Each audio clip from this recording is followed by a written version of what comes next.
Never envisioned my life unfolding like this. As a teenager, I had no interest in business or entrepreneurship. I was a curious kid, obsessed with machines and the way things worked.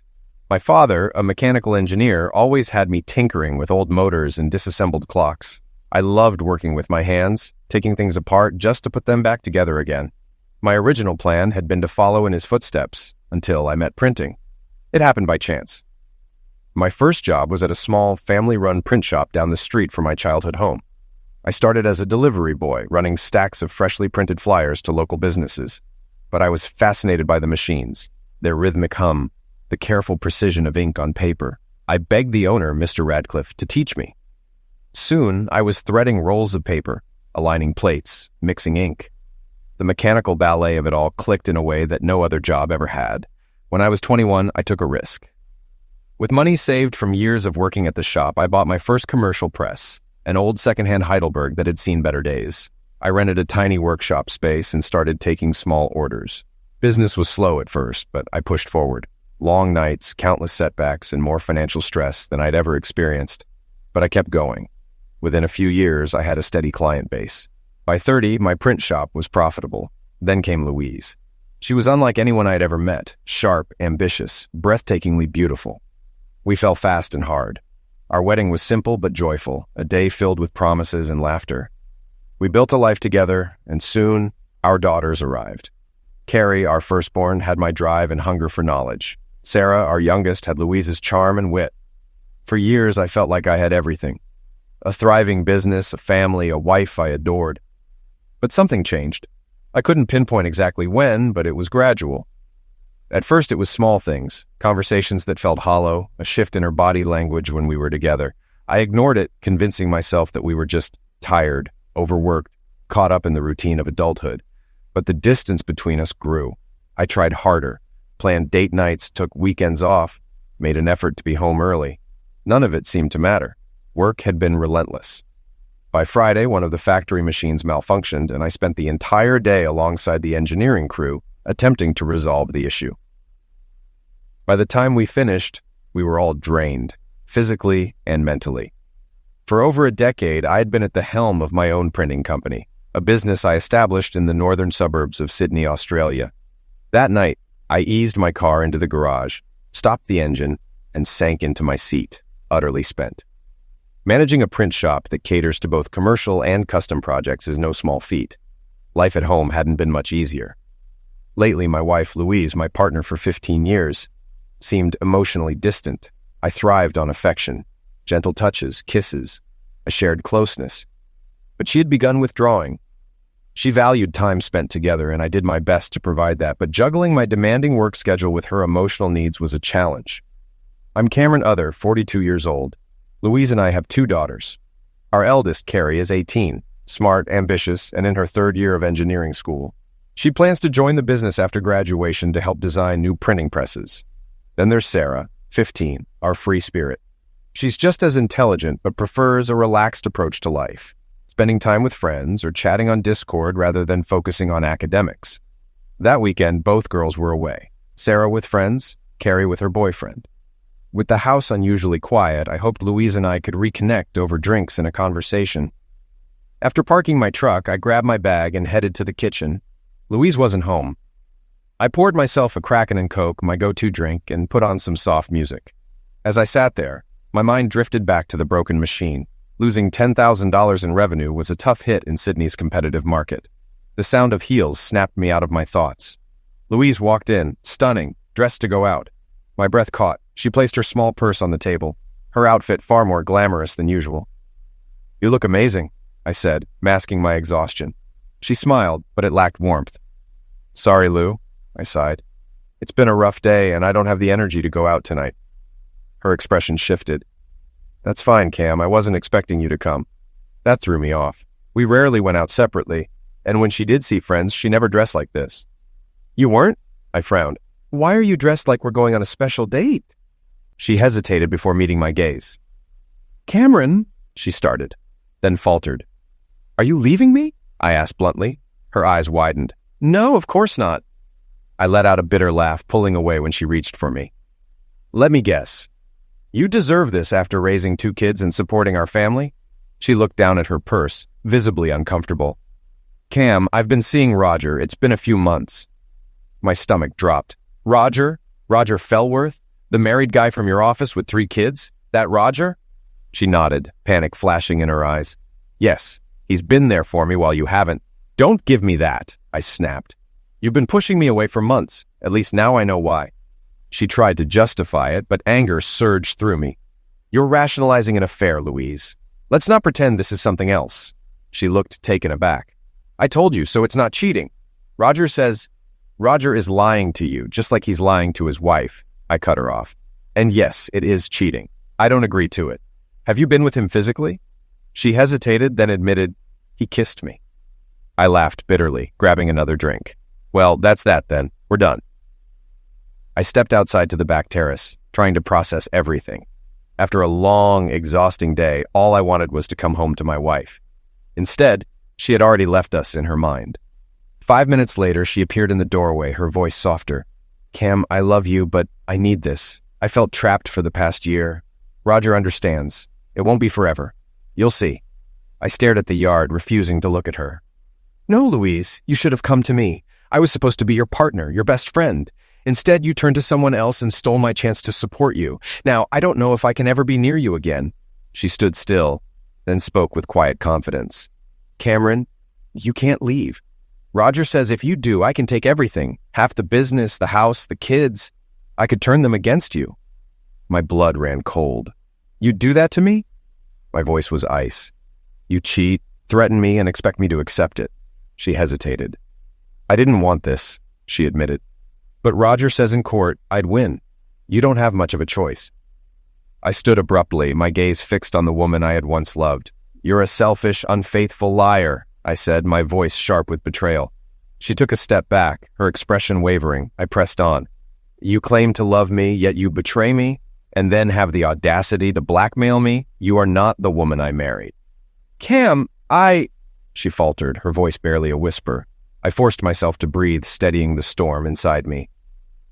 If you truly love me, then stop this now, I said, my tone firm but weary. I don't know if we can fix this, but if you end things with Roger and agree to counseling, I'll try to understand. I'll try to forgive you. Her expression hardened. I'll go to counseling, after Roger and I are done. It may take a while, but when we're tired of each other, I'll go. I stiffened. What about the girls? What about them? She said indifferently. How do we explain this to them? My voice was hollow. She sighed. We're not breaking up. I stared at her, disbelief washing over me. You're not making any sense. And what about me? I pressed. While you're with Roger, where does that leave me? She hesitated. What do you mean? Louise, I'm affectionate. You haven't even kissed me in weeks. I don't feel loved anymore. She blinked, as if the thought had never occurred to her. I don't know, she murmured. Roger says I should be his for now, I snapped. To hell with Roger, so that's it? You're throwing me aside for him? Cameron, that's not fair. I cut her off, voice rising. Fair? You're abandoning your own husband for some guy who's cheating on his wife? Louise flinched. I drained my glass and hurled it against the wall. The shattering echoed in the silence, mirroring how I felt inside. Minutes passed before a car horn blared outside. Louise hesitated, then turned and left. I sat there, numb. My phone rang. It was Carrie. Hey, Dad, I forgot my weekend bag. Robbie and I are coming to grab it. She hesitated. Mom's phone went straight to voicemail, so I called you. I exhaled, forcing composure. It's fine, sweetheart. Your mom isn't home, but I'll leave your bag by the door. Silence. Daddy? Her voice was cautious. I froze, cursing myself. I hesitated. Carrie, I'm just having a rough day. Work was hell, and your mom and I had a fight. Don't worry about it. Dad, don't lie to me. She wasn't letting it go. Dad, she said firmly, I'll be there soon. When she arrived, she saw it in my face. The pain, the emptiness. She gripped my hands. That damn woman, she muttered. Then, out of nowhere, she asked, Dad, doesn't Mom remember the prenup you both signed? When Louise and I married, I was launching my printing business. My parents invested 6 figures, and their lawyers insisted on a prenup. If either spouse cheated, they'd leave with only their clothes and 15% of marital assets. The house, cars, and custody would go to the faithful spouse. My business was never included. I shook my head. I don't think your mom thought this through, sweetheart. She claimed it wasn't cheating because she told me. Carrie scoffed. That doesn't change anything. She's been emotionally unfaithful for months. Sarah and I felt it. We just didn't know what. A weight settled in my chest. I need to check on Sarah. Carrie squeezed my hands. Dad, don't pretend it's okay. Mom broke something in you today, and I don't know if I'll ever forgive her. She's still your mom, I murmured, but even I didn't sound convinced. Mom or not, what she did was wrong. Carrie softened. I'll talk to Sarah. She already knows something's up. Despite everything, I managed to eat. Talking with Carrie, Robbie, Rose, and Toby made things feel slightly less shattered. Later, Rose pulled me aside. You have an incredible daughter, Cam. I nodded. She nudged my leg. How are you? And don't lie. I sighed, my chest tight with conflicting emotions. I still love her, but I hate what she did. I want to scream, break something, hurt them both. But I love her. My voice cracked. Rose nodded, her expression unreadable. What's next? Divorce? I said firmly. And the prenup holds. She threatened to take everything, to turn the girls against me. Rose exhaled. Cam, you're right. But I can't be your therapist. I'm too close to both of you. Tomorrow we'll find you someone. Just know Toby and I are here. I nodded. She's probably inside keeping Carrie from tearing her mom apart. Despite myself, I chuckled. You're probably right. We talked for an hour, anger, betrayal, and the numbness creeping in. When I went inside, Carrie wrapped her arms around me. Are you okay, Daddy? I glanced at Rose, who smiled reassuringly. No, but having you all here helps. We're staying, Carrie insisted. Robbie nodded. You shouldn't be alone. That night, I showered, tried reading, but my mind raced. Then an idea hit me. I pinged Louise's phone. She was 2 hours away in the Blue Mountains. Screenshot, proof. Then I checked our security system. The footage showed everything. Our fight, her confession, her leaving. And on the front camera, Roger stepping out of his BMW, kissing her. She didn't hesitate. I downloaded the footage and emailed my lawyer, requesting immediate divorce proceedings. Then my phone rang. Louise. I let it go to voicemail. Moments later, a message popped up. Her voice was controlled. Then a beep. Roger had put the call on speaker. Cameron, don't do anything stupid. When we're done, we'll talk. You'll do things my way. Roger's smug voice followed. Step out of line and I'll ruin you. Louise will take everything, your business, your kids. Louise added, if you tell anyone, Roger will make sure you lose it all. Roger chuckled. When Louise is done with me, she'll come back. Just play along. They laughed. The voicemail ended. I stared at my phone, stunned. Any hesitation about divorcing her vanished. I was done. I rewrote my email to my lawyer, ensuring Louise was served at work ASAP. I also asked about suing Roger. Even if it didn't hold up in court, the legal battle alone would be hell for them. Then another thought hit me. I didn't have Roger's wife's contact info, but I'd find it. She deserved to know the truth. I wish I could say taking action helped me sleep. It didn't. By dawn, I gave up. Carrie spotted me in the kitchen and hugged me. Did you sleep? I shook my head. Me neither, she admitted. How could Mom do this? We talked, skirting around the inevitable, until Robbie returned with coffee. I took a sip, savoring the familiar comfort. Carrie and I sighed in unison. Robbie chuckled. You two are exactly alike. Then he turned serious. You didn't sleep, did you? No. I was dealing with the lawyer when I got a voicemail from Louise. I played it. Carrie clenched her fists. That woman is not my mother. She was right. By 10, we started wondering where Rose and Toby were. They said they'd be here by 9, Carrie noted, frowning. Robbie tried calling. First his mom, then his dad. No answer. I tried too. Their cells, their house, even the cafe where we usually met. Josie, the cafe owner, confirmed they had picked up food at 8:30, heading to my place. A bad feeling crept in. Something was wrong. I grabbed my keys, ready to go looking, when Robbie's phone rang. He answered. Within seconds, his face turned ashen. He collapsed. Carrie rushed to his side, panicked. I took the phone from Robbie's trembling hands, gripping it tightly. This is Cameron Other. Who am I speaking to? A steady but weighty voice responded.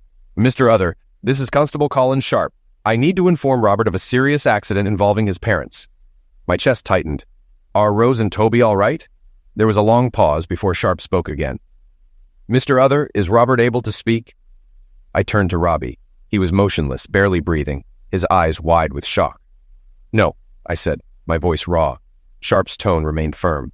I need his consent to speak with you. I knelt beside Robbie, gripping his shoulder. "Robbie, say yes. Just say yes." His lips barely moved. "Yes," he whispered. Sharp exhaled. At 8:45 this morning, Mr. and Mrs. Getting's vehicle collided with an out-of-control semi. Their car was destroyed. A sharp gasp came from Carrie. My stomach dropped. Sharp's voice was steady but heavy. "Mrs. Gettings is in surgery. Unfortunately, Mr. Gettings did not survive." The world blurred. Toby was gone.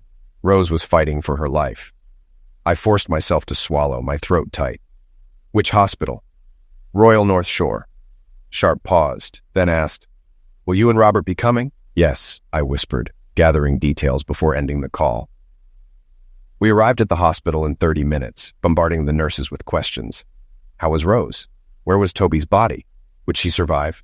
What happened to the truck driver? Constable Sharp filled us in. A semi crashed into them, crushing their car. Toby took the full impact, his side obliterated. He died from massive internal injuries.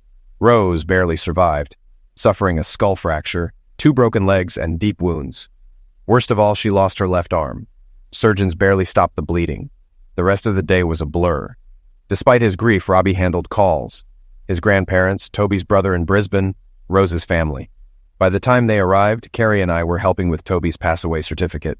Sarah came later, hugging Robbie and Carrie. Then she looked up. "Where's Mom?" Carrie and I exchanged a glance. "She's not coming," Carrie said coldly. Sarah turned to me. "Is this Roger's fault?" I stiffened. "What do you know?" Her voice shook. "A few weeks ago, Mom bought lingerie. I asked if it was for you. She got weird, then admitted it was for Roger, that you'd never see it." Carrie's fists clenched. "Why didn't you tell us?" "I didn't know how," Sarah whispered. "Things were already bad. I avoided her. By the time I figured it out, I couldn't face you both." Tears filled her eyes. "I'm sorry, Dad." I hugged her. "It's not your fault, baby," she sobbed.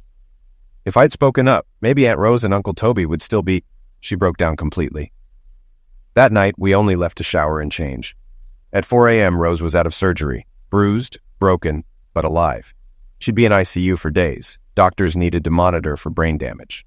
Despite his grief, Robbie thanked the surgeons.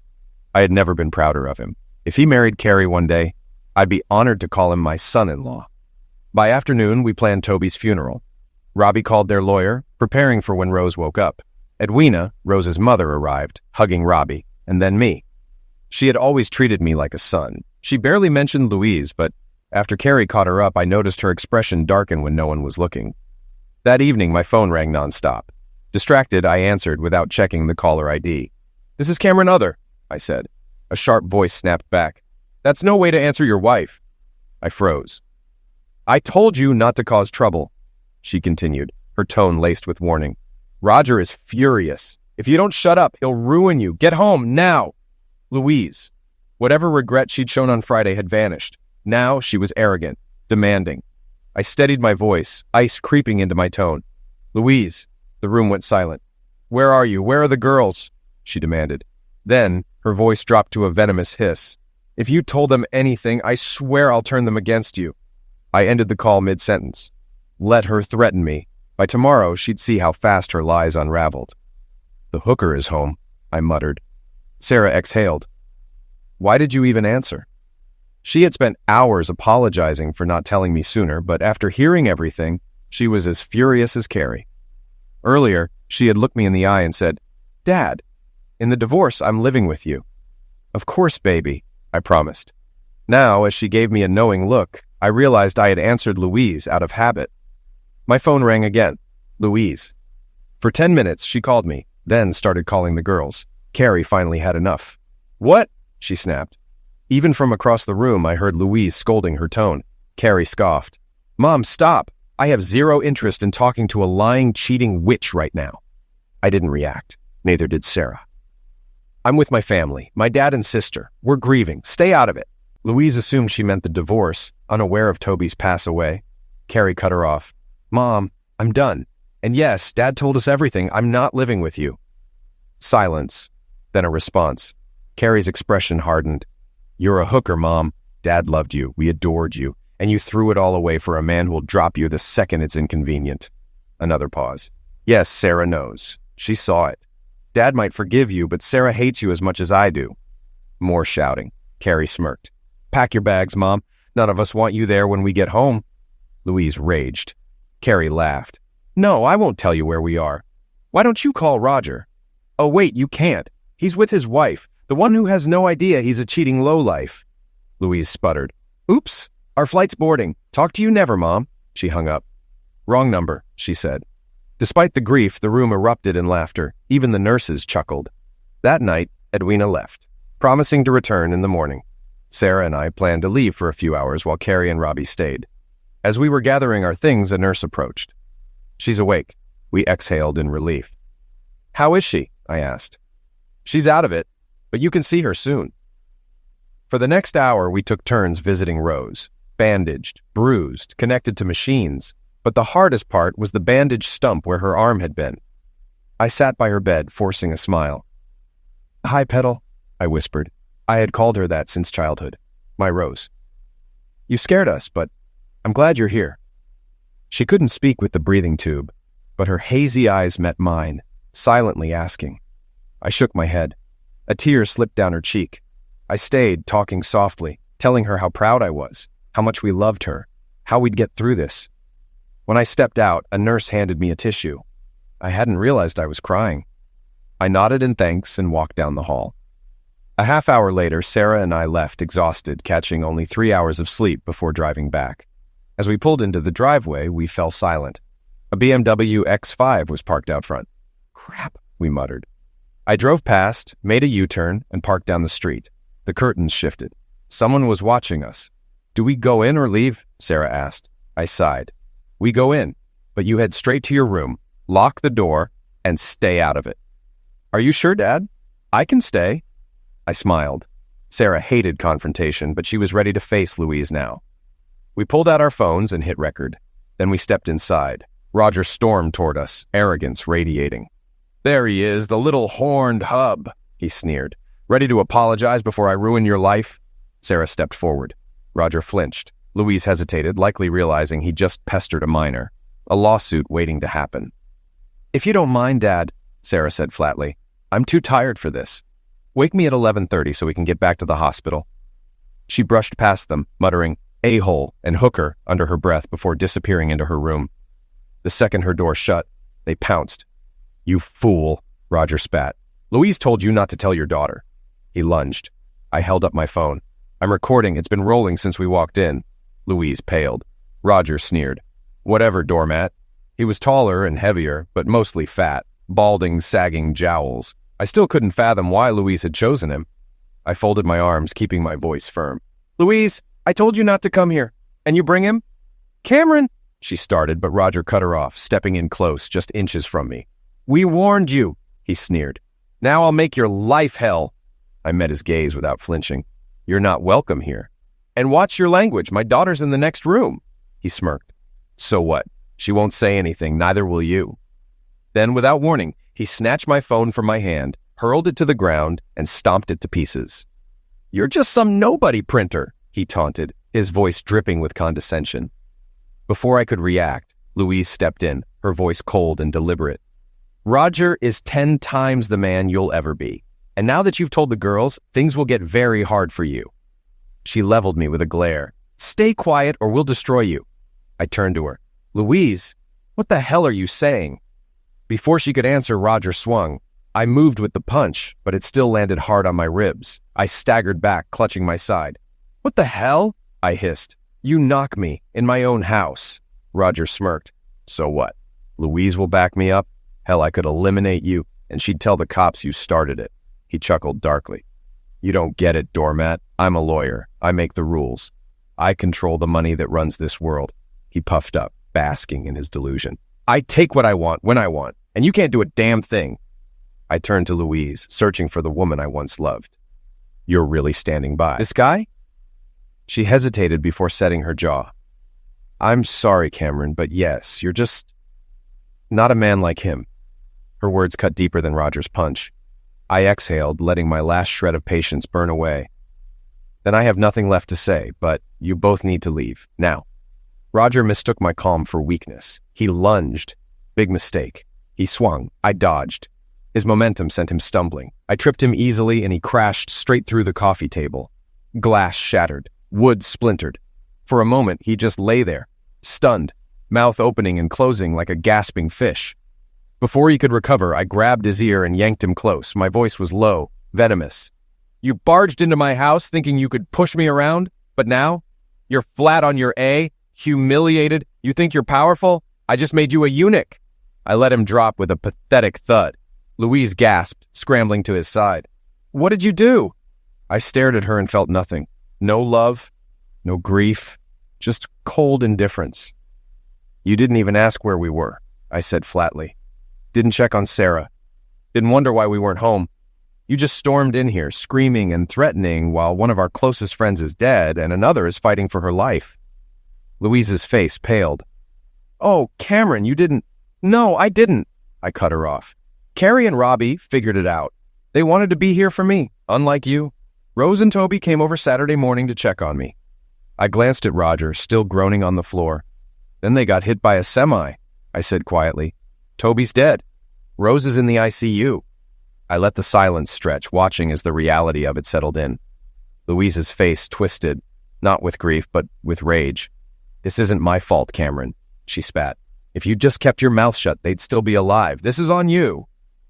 A quiet but firm voice cut through the tension. No, it's not, Mom. We both turned. Sarah stood in the doorway, pale but steady.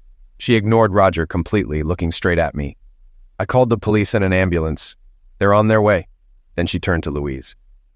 I don't know who you are anymore, but you're not my mother, and it's your fault Uncle Toby is dead, not Dad's. Her voice cracked, but she pressed on. And it's my fault too. Maybe if I had said something sooner, Dad could have stopped it. Sarah, I started, but she shook her head. No, Daddy, I should have spoken up, but she pointed at Louise, voice trembling with anger, is the one who caused this. She turned and walked away, slamming her door. Sirens filled the air. Police lights flashed through the windows. The second the officers stepped inside, chaos erupted. Louise launched into a dramatic performance, claiming I had attacked Roger. The officers asked if Roger was her husband. She hesitated, then admitted he wasn't, but still insisted I attacked him. Paramedics loaded Roger onto a stretcher, groaning theatrically. I calmly explained the situation, but the officers seemed unsure. I had punched Roger, after all. Then Sarah reappeared. Officer, she said firmly, I have a recording that proves everything, including the part where this man threatened to eliminate my dad and where my mom said she'd lie to protect him. She held up a USB drive. Louise's face drained of color. Roger muttered, What, like smashing your phone wasn't enough? Sarah glared. Dad knew something might happen. I left my phone recording outside my door. She turned to the officer. I don't feel safe around my mom. She said she'd support this man no matter what he did to my dad. He kicked my dad. Please, don't make me stay with her. Then she stepped beside me, wrapping her arms around my waist. That sealed it. Sarah, a minor, had evidence. Her testimony destroyed Louise's lies. Minutes later, officers placed Louise in handcuffs and led her outside. She didn't fight, didn't argue, just stared at me, a long, lingering look. But she didn't say a word. Roger was hauled off in an ambulance. Louise was taken to the station. Too wired to sleep, I showered, changed, and made coffee. Then Sarah and I drove to the hospital. When we walked into Rose's room, Carrie and Robbie sat quietly, exhausted. Carrie's eyes widened. Daddy, what happened? Her gaze locked onto the bruise forming on my jaw. I told them everything. The fight, the arrest. When I mentioned punching Roger in the balls, Carrie snorted. Robbie outright laughed. Then we heard a sound. We turned. Rose was awake. Her tired eyes met mine. Rose, I whispered, stepping closer. Petal. I'm so sorry. She couldn't speak, but reached weakly for my hand. I took it gently. You okay? Need anything? Blink once for yes, twice for no. She blinked twice, then, slowly, 3 times. Her fingers curled weakly around mine, holding on. I didn't let go, and I didn't move for the rest of the night. The next few weeks passed in a blur. Louise's parents bailed her out the next day, but their tirade against me ended quickly when Carrie shut them down, making it clear where she stood. A few days later, Louise returned to work, only to be served divorce papers. As if that wasn't enough, a bailiff delivered legal documents to her office, implicating Roger. By day's end, she was suspended without pay. With nowhere to go, she moved into her parents' spare room. She came by once to pack. Carrie and Robbie stayed to make sure she didn't pull anything. Before she left, Carrie hugged her grandparents but made it clear her mother wasn't welcome here again. Carrie was done. Sarah was done. I was done. A week later, doctors removed Rose's breathing tube. Her first words? "Cameron, are you okay?" I froze. "Rose, how can you even ask that?" She smiled weakly. "I'm fine." I shook my head. "Rose, She cut me off, whispering, "I knew about Toby before you told me. We had a few moments before they pulled us from the wreck. He told me he loved me. He knew he wouldn't make it. And I knew I would." Tears slipped down her face. "I remember your eyes confirming it." I took her hand, squeezing gently. She turned slightly, voice low. "I had a dream last night," she murmured. "Toby came to me. He looked perfect, whole, healthy. No pain." A soft smile played on her lips. "He told me he was okay, that it was his time, and that the accident wasn't anyone's fault, not even Louise's." I stiffened, but she caught it. "I know," she sighed. "That's just like Toby. No blame. Just acceptance." She met my gaze. "He told me to take care of you. He loved you like a brother, Cam. He was worried about you." I swallowed hard. "Rose, you're the one who needs taking care of. Have you noticed you're missing an arm?"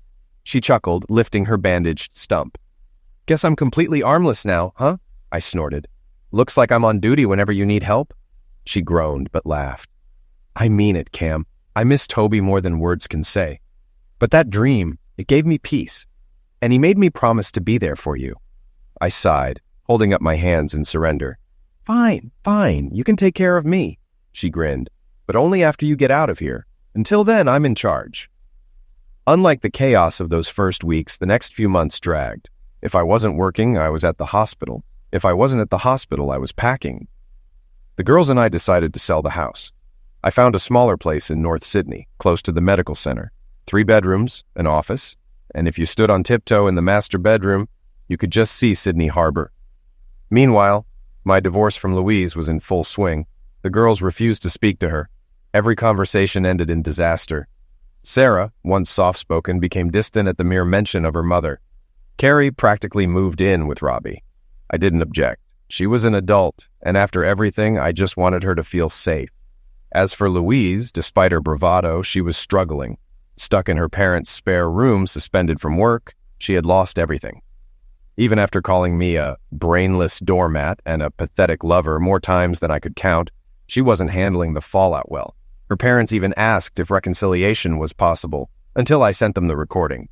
They never brought it up again. Roger fared even worse. After the fight, he had to have one of his testicles removed.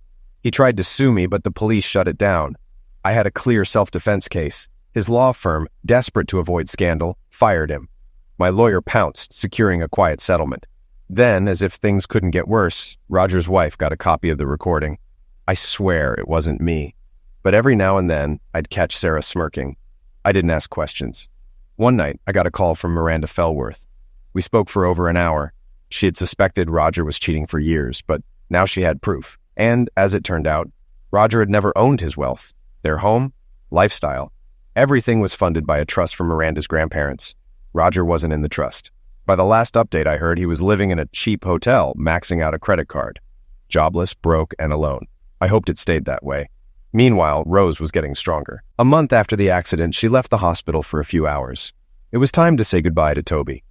The funeral felt surreal. We were all grieving, but Rose was the calmest. She smiled at memories, laughed at old stories, and when she cried, she comforted others. She was still in a wheelchair, her body wrapped in bandages. A deep scar ran across her forehead and down her cheek.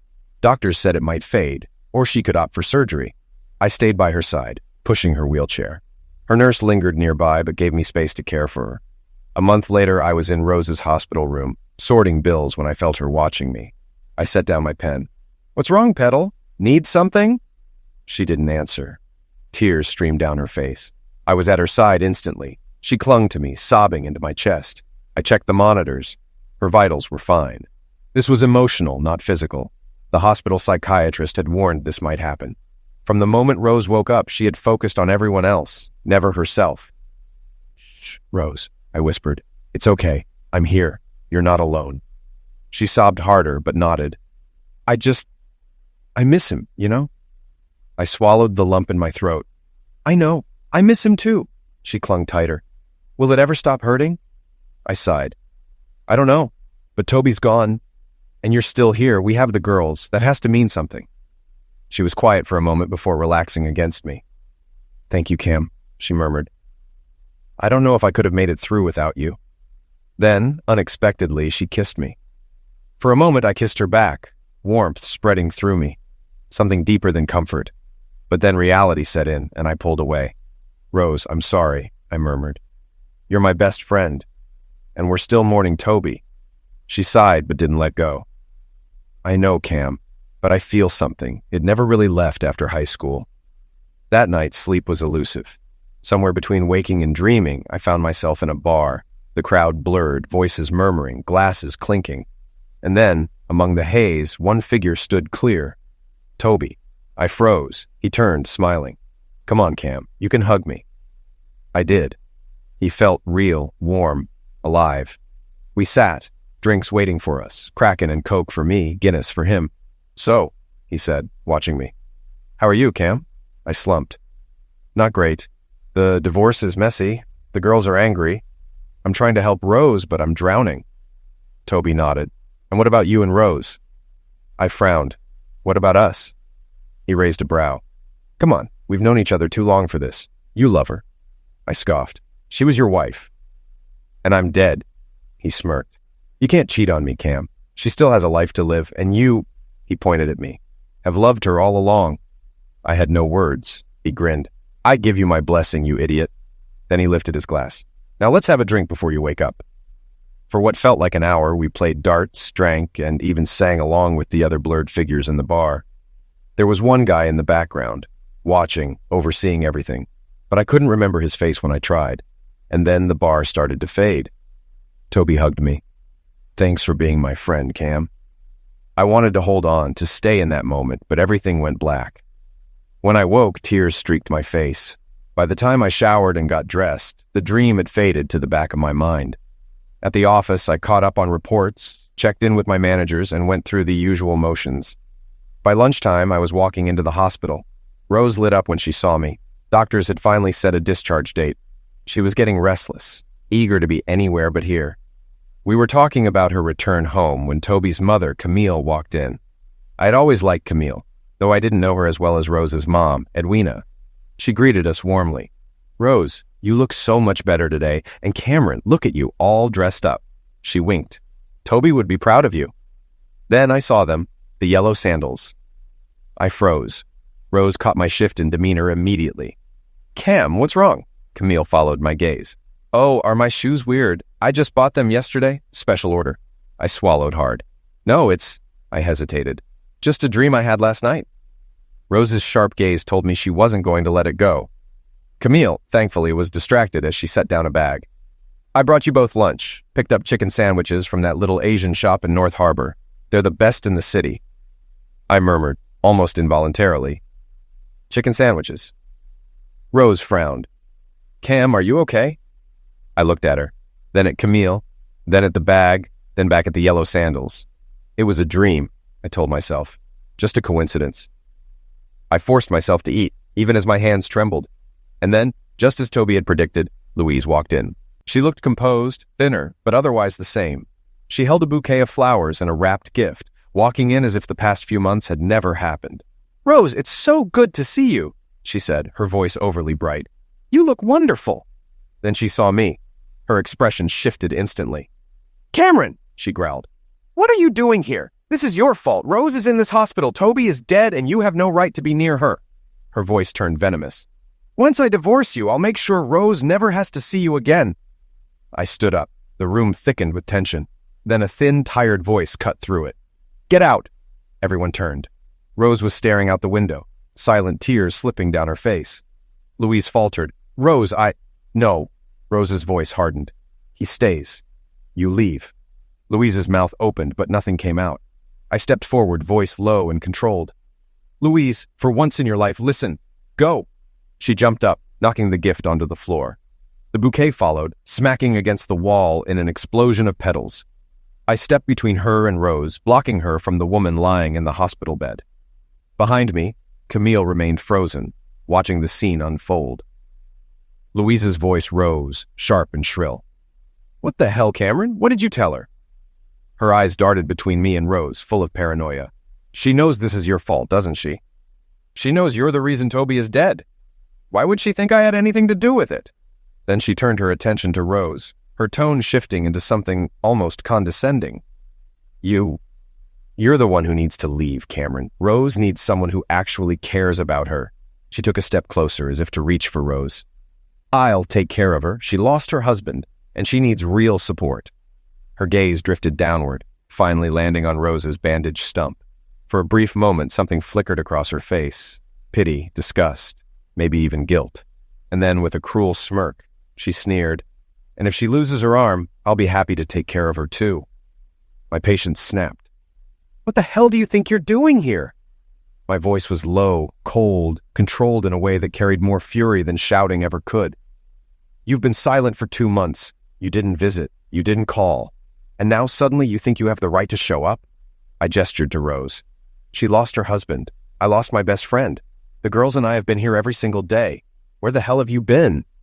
Cameron, Rose murmured, her voice quiet but firm. I ignored her. I know exactly why you're here, I continued, my glare locked on Louise. You lost your job. Your parents finally got tired of you freeloading in their spare room. And now you think you can weasel your way into Rose's life? Manipulate her into taking you in? Because that's what you do. You use people until they have nothing left to give you. Cameron, Rose's voice came again, a little stronger this time. I was too furious to stop. You're pathetic, Louise. You burned every bridge you had, and now you... Cameron! I turned, ready to keep going, but one look at Rose's face made my anger evaporate. She wasn't angry. She wasn't even surprised. She just looked tired. I exhaled, my chest tight. I'm sorry, I muttered. She shook her head. It's okay. Then she turned to Louise, her voice steady. You need to leave. Louise scoffed. Rose, I'm here for you, not him. Rose didn't blink. With the way you've treated Cameron, with the tantrum you just threw, you made something very clear. You are not my friend anymore. Louise's expression twisted in disbelief. You can't be serious. Rose's voice wavered slightly, but her determination remained. And don't you dare blame Cameron for Toby's pass away. That's on you. You cheated. You became someone vile and unrecognizable. I trusted you for years, and now I'm ashamed I ever called you a friend. Louise opened her mouth, but Rose lifted her stump, cutting her off. Leave, Louise, she said coldly. You are not welcome here. If you don't go now, I'll call security. Louise's desperation shifted into something ugly. She looked between me and Rose, her eyes burning with resentment. Her lips curled into a sneer. Well, screw you, Rose. I see how it really is. You hypocritical witch, Camille gasped. Rose inhaled sharply, but she didn't waver. You can shove whatever help I was going to give you up your A, Louise spat. Before she could say another word, I grabbed her arm and dragged her into the hallway. She shrieked, thrashing as I pulled her toward the exit. Hospital staff turned their heads, eyes wide, but I didn't stop. I pushed open the fire doors and shoved her outside. The doors slammed shut behind us. Louise stumbled but quickly regained her footing. What the hell, Cameron? I stepped closer, my voice dangerously quiet. I don't know what happened to you, I said, barely restraining my anger. I don't know how you went from the woman I loved to whatever you are now, but whatever game you're playing, it ends here. Louise blinked, momentarily caught off guard. Cameron, no, Louise, shut up. Her mouth snapped shut. I didn't stop. My voice was cold, unwavering. You destroyed everything. Your daughters want nothing to do with you. Your friends are gone. No one wants you around. You have nothing left. The fire doors burst open. 2 burly security guards stepped out. One of them, Peter, gave me a knowing look. Everything all right, Mr. Other? I nodded. I'm fine, Peter. She was just leaving. Peter turned to Louise, unimpressed. You were just leaving, weren't you, ma'am? Louise's eyes darted between us. Then she forced a smirk. Sure. I'll see you later, Cameron. I shook my head. I hope not. We watched as she stalked away. Once she was gone, the guards escorted me back to Rose's room. Camille was still there, whispering to Rose, but when I walked in, she stood up and hugged me tightly. Thank you, Cameron, she murmured. Now take care of her. She needs you.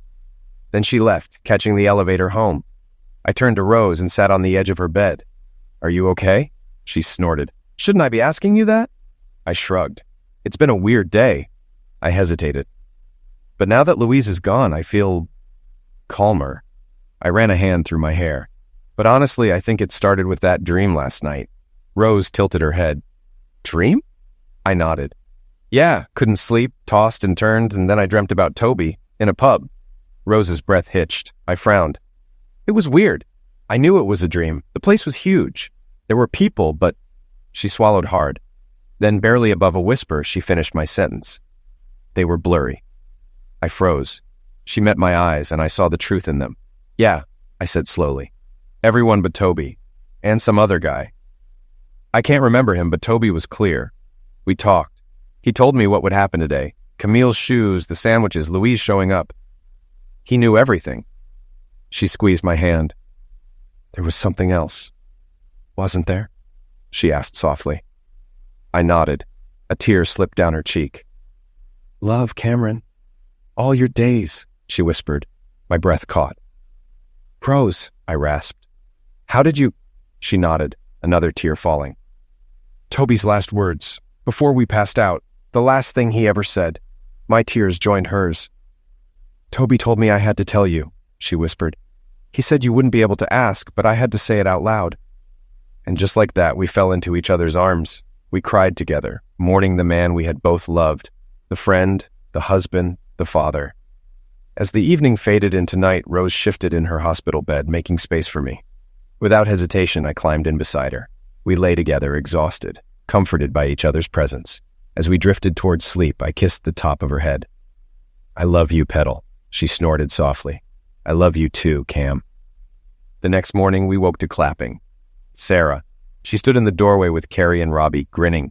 Carrie smirked. Well, this is adorable, Sarah giggled. Took you too long enough. I sighed. Good morning, nosy children. Carrie turned to Robbie, kissed him. Morning, babe. Rose smiled. Then she looked at me. Cam, we have a lot to talk about. And we did. Later that week, we made a decision. Rose wouldn't return to her old apartment. Instead, she moved in with Sarah and me in the new house, closer to the hospital and to the support she needed. Carrie and Robbie took over Rose's old place, planning to rent out the extra rooms to university students. By the time Rose was discharged, her rigid casts were gone, replaced by removable braces. For the first time since the accident, we truly saw the stump of her left forearm. The skin was healing well, but it was still a painful reminder. Rose had mostly accepted it, though there were moments when the weight of it hit her hard. Coming home was one of the happiest days of her life. Even her doctors, cautious as they had been, assured her she could live a full, normal life, including relationships, whenever she felt ready. Of course, the kids had already decided that for us. Instead of placing her things in the guest room, they moved them into the master bedroom with mine. Presumptuous brats. I didn't mind. That evening after dinner, Carrie and Robbie headed home, and Sarah went to a friend's place, giving Rose and me our first real time alone since the hospital. We both knew what it meant. A few weeks later, my divorce from Louise was finalized. The prenup held. She got almost nothing, no stake in my business, no claim on the house. Still, I wrote her a check for $40,000. More than I had to. Why? 2 reasons. 1, she had burned every bridge with us. I wanted her to have enough to leave and never come back. Last I heard, she had taken a job in Wollongong, far enough away to ensure that. 2, money meant nothing to me. It was never about the money. As for Roger, he got desperate when he couldn't find work and started selling pills. In typical Roger fashion, he sold them to an undercover cop. 2-year sentence. Couldn't have happened to a nicer guy. 6 months later, Rose and I got married. She was breathtaking in her wedding dress, though she had struggled with insecurity. Losing her arm had left scars deeper than skin. She fought through bouts of depression, but with me and the girls by her side, she never stayed down for long. She found purpose. After finishing her psychology degree, she became a counselor, specializing in helping amputees adjust to their new reality. 2 years later, on Australia Day, she was honored for her contributions. During her speech, she called me on stage, catching me off guard. I wouldn't be here without Cameron, she said, looking at me with love that filled every word. He held me up when I couldn't stand, lifted me when I fell, and never let me believe I was less. He loved me through it all. That moment, I'll never forget. From then on, we spoke at conferences, gave interviews, and helped others facing similar struggles. But I was the only one who saw her vulnerable moments. The quiet breakdowns, the nights when frustration, grief, or exhaustion got the best of her. I was always there to catch her. Our love only grew stronger. Sure, we had disagreements, but we never went to bed angry. We had learned the hard way how precious time was. 3 years later, Louise came back into our lives, Carrie and Robbie's wedding. They had graduated, built their careers, and were ready for their future. Carrie hadn't wanted to invite her mother. They had spoken twice in 3 years, both times ending in bitterness. I convinced her otherwise. Not for Louise's sake, but for Carrie's. I didn't want my daughter looking back one day, wondering if she should have given her mother a chance. Carrie agreed, with conditions. Louise would be seated with the general guests, not the family. I shrugged. As long as she wasn't near me or Rose, I didn't care. So, a compromise was made. Louise sat with her elderly parents, who were more than happy to stay far from the family table. Like any man dealing with an ex at his daughter's wedding, I found myself at the bar, ordering a Kraken and Coke. It wasn't on the official menu, but I was paying for the wedding, so I drank what I damn well wanted. That's when Louise appeared beside me. She leaned against the bar, ordered a glass of white wine, and spoke without looking at me. I never asked for forgiveness, did I? It wasn't a question. No, I said simply, not bothering to look at her. Instead, I watched Rose and the girls at the far end of the room. They were laughing, truly happy. Warmth spread through me. Then I turned slightly. But I never expected you to. Louise sighed. You're right. She swirled her wine, her voice soft, almost wistful. I wasn't myself back then. I was a mess. Uh-huh. I took a slow sip of my drink. Across the room, Rose caught my eye. She smiled, then frowned slightly when she saw who was beside me. I shook my head, signaling that it wasn't a big deal. She nodded in understanding. Louise followed my gaze. I saw you both at the Australia Day Awards, she admitted. I followed what you've done since then. She watched as Rose laughed with our daughters, a bond she would never be part of again. They hate me, she whispered. They all do, don't they? I exhaled. Hate is a strong word. Then I smirked. No, actually, it's the perfect word. She flinched. But time softens things, I added. Maybe in 10, 15 years, they'll call you. I felt rather than saw her shoulders slump. Then she turned to me. What about you? Her voice was quiet. Do you hate me? I shrugged. Hate, loathe, despise. I took another sip. Take your pick. The band was tuning their instruments. Soon I'd dance with my daughter. Louise studied me for a moment. But you convinced Carrie to invite me. If you hate me so much, why? I finally turned to her, really looking at her for the first time all night. She was hollow. The years had not been kind. Her hair was over-dyed, brittle. Her skin was sallow. Her posture hunched as if regret weighed her down. This wasn't the woman I had loved. This was someone broken. I studied her a moment longer before speaking. No mother should miss her daughter's wedding, I said, even if she was a disgrace. Her lips parted slightly in shock, but she didn't protest. But I didn't invite you for you, I continued. I did it so our daughter wouldn't have regrets. I turned back to my drink. That's all. I looked at her one last time, my voice firm. And if I never have to see you again, I'll consider myself a happy man. With that, I walked away. As I reached my family, I heard her whisper behind me, I'm sorry, but it was too late. We danced, we laughed, we celebrated Carrie and Robbie's love, and I never saw Louise again. Years later, she died. We found out through her parents just before Sarah's engagement. A sudden complication from an ovarian cyst. She passed in a hospital bed alone with only her parents there. She never reached out, never tried. She simply faded away. But our story continued. Rose and I built a life. We traveled, spoiled our grandchildren, and eventually our great-grandchildren. We filled our days with love and laughter, making memories that stretched across generations. Through it all, Rose and I never wavered. When I looked at her, I didn't see the years that had passed. I didn't see wrinkles or silver hair. I saw the girl I had loved at 18, the woman I had married at 40, the mischievous grandmother who, even at 82, could still make my heart race with just a smile. And in that moment, I knew. I was lucky. I was loved. And I would be until the very end.